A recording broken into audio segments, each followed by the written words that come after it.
안녕하세요, 가치남입니다. 5월 15일 목요일 국내 시장이 마감되었습니다. 자, 오늘은 종합적으로 시장 흐름이 그렇게 썩 좋지 못했습니다. 점심시간이 지나고 나서 시장이 조금은 빠지는 흐름이 나왔었고, 코스피는 마이너스 0.7%였죠. 또 코스닥도 마찬가지로 비슷하게 빠졌었고, 또 비슷한 흐름이 나왔습니다.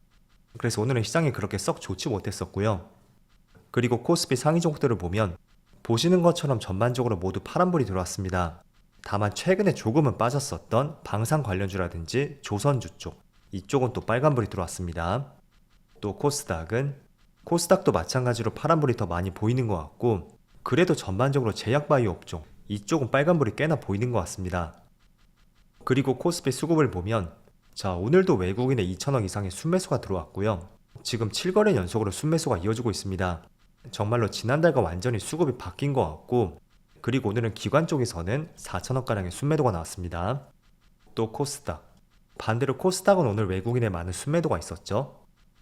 그리고 삼성전자, 오늘은 외국인의 많은 순매수가 있었고요. 반대로 기관 쪽에서는 700억가량의 순매도가 나왔습니다.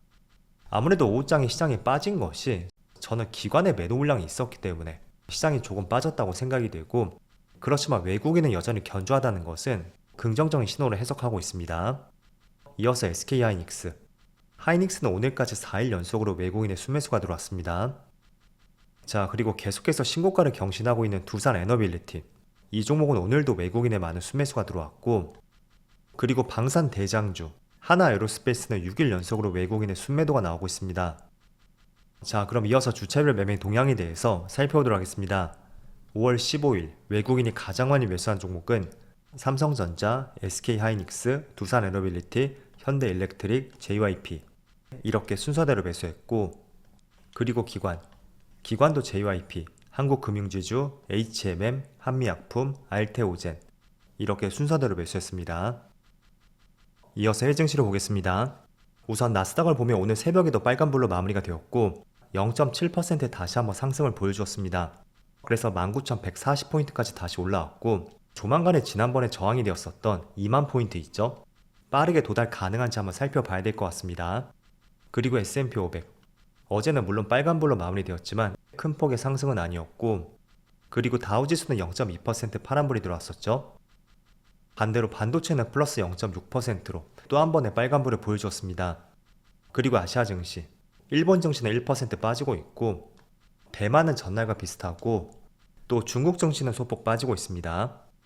자, 일단 코스피가 지금 2600포인트를 돌파했었고, 오늘은 조금 쉬어가는 움직임이 나오고 있습니다. 그런데 저는 개인적으로 지금의 시점, 자, 비록 시장이 V자로 반등이 나왔다고는 하지만 지금 위치는 필히 조심할 수 있는 위치라고 생각이 됩니다. 물론 그 근거를 몇 번 말씀드렸었는데, 조금 더 디테일하게 말씀을 드린다면 지금 촬영 시점이 1시 반이에요. 코스피는 2630포인트죠.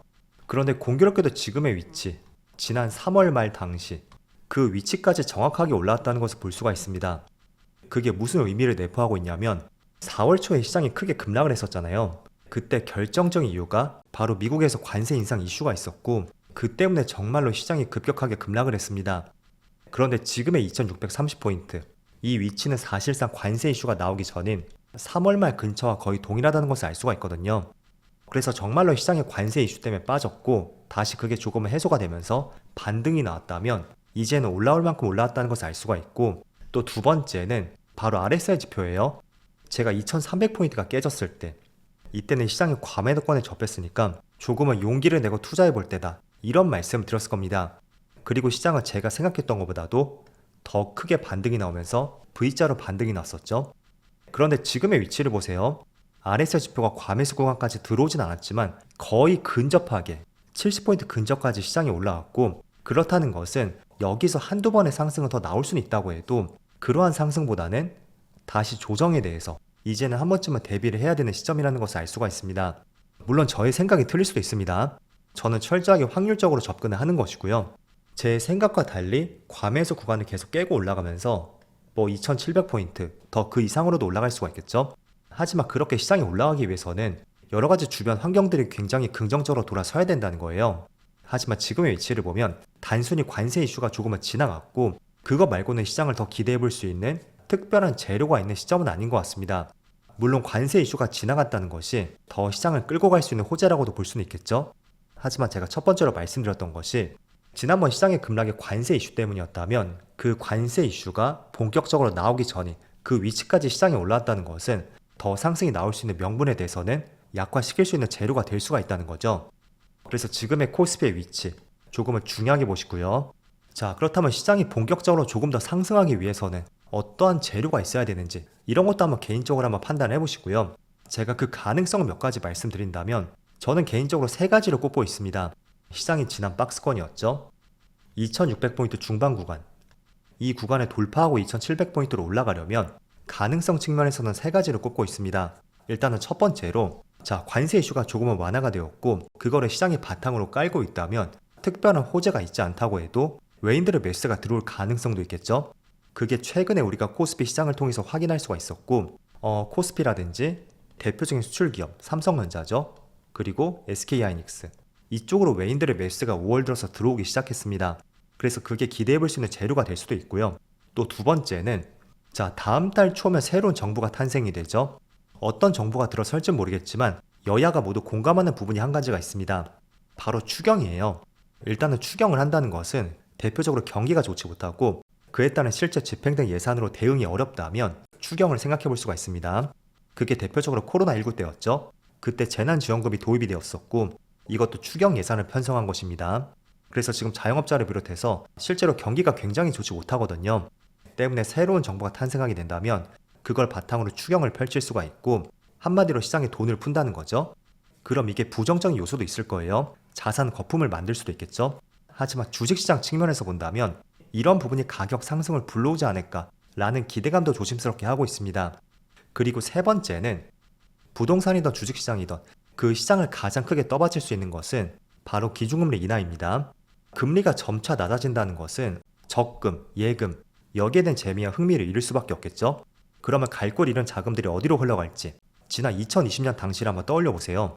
물론 그때만큼의 급격한 금리 인하는 아니겠지만 점진적으로 금리 인하를 한다는 것은 점진적으로 코스피 시장으로 수급이 들어올 수 있는 하나의 가능성이 될 수도 있습니다.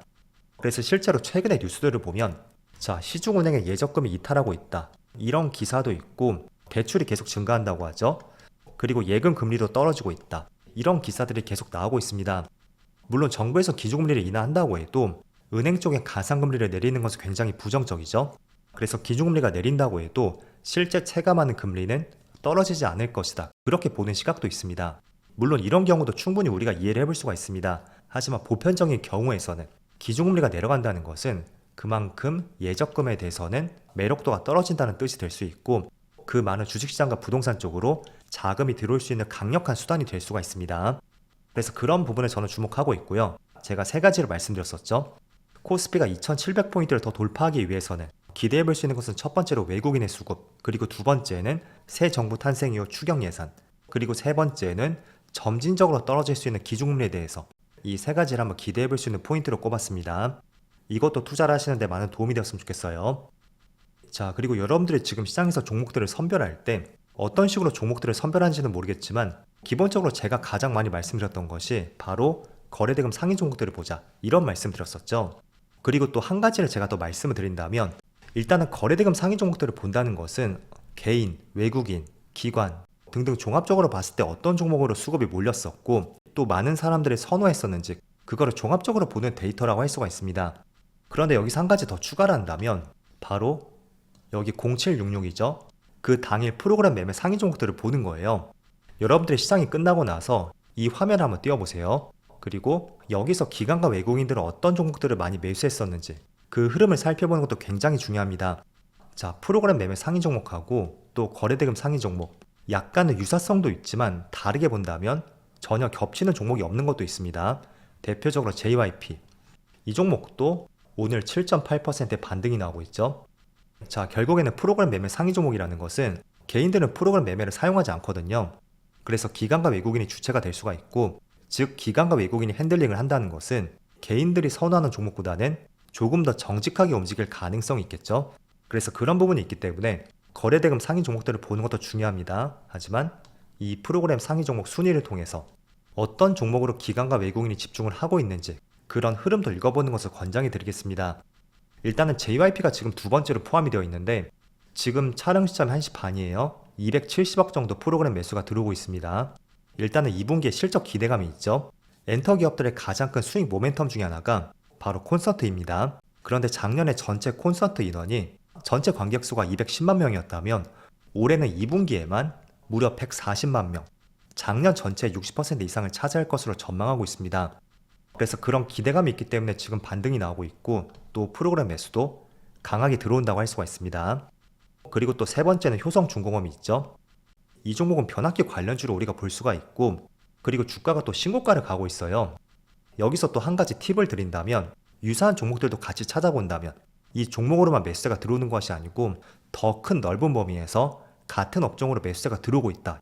이렇게 우리가 이해를 해볼 수가 있습니다. 때문에 변압기 관련주로는 대표적으로 또 LS가 있고 그리고 HD 현대일렉트릭, 한마디로 전력설비 관련주죠. 그런 종목들이 점진적으로 반등이 나는 모습을 볼 수가 있습니다. 자, 우리는 처음에 효성중공업을 봤었지만 추가적으로 관련주로서 현대일렉트릭, LS일렉트릭, LS, 또 일진전기까지 주가가 동시다발적으로 비슷한 움직임이 나오는 것을 볼 수가 있을 거예요. 그래서 그런 경우라면 단순히 효성중공업으로 매수세가 들어오고 있다. 이렇게 보는 것보다는 전력설비 쪽, 이 관련 업종으로 수급이 들어오고 있구나. 이렇게 이해를 해볼 수가 있습니다.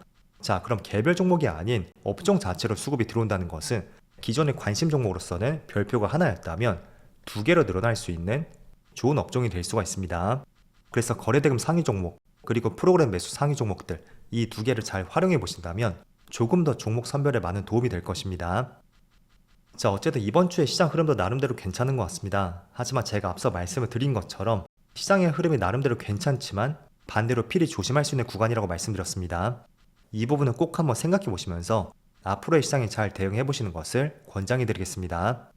자, 그럼 늦은 시간까지 수고 많으셨고요. 저는 내일 영상에서 다시 찾아뵙도록 하겠습니다. 모두 즐거운 저녁 되세요. 감사합니다.